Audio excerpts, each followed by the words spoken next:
ఇప్పుడు అంగీకరిస్తారా? హిందూస్ చూస్తారా? మీరు హిందూ ఫ్రెండ్స్ చూడండి. హిందూ ఫ్రెండ్స్ ఏం చేస్తారు తెలుసా? కొద్దిగా లేవగానే తల్లిదండ్రులు కాలు ఉంటారు. మీకు తెలుసా మీకు? దేవుడు తర్వాత నెక్స్ట్ ఆజ్ఞ ఎందుకు చెప్పాడు తెలుసా? తల్లిదండ్రులు నెక్స్ట్ దేవుడు తర్వాత నెక్స్ట్ ఆజ్ఞ ఎందుకు వచ్చింది? నీ తల్లిదండ్రులని ఆలోచించండి. ఎందుకు దేవుడు తల్లిదండ్రులకు అంత ప్రభావం ఇస్తున్నాడు?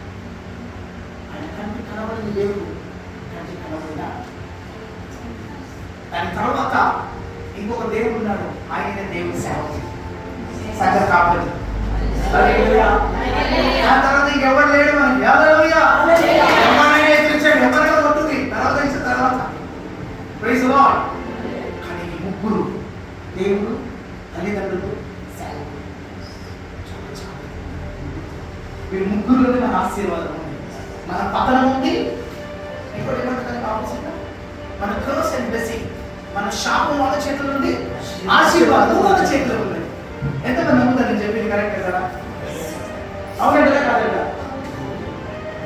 చాలా జాగ్రత్త. Praise the lord.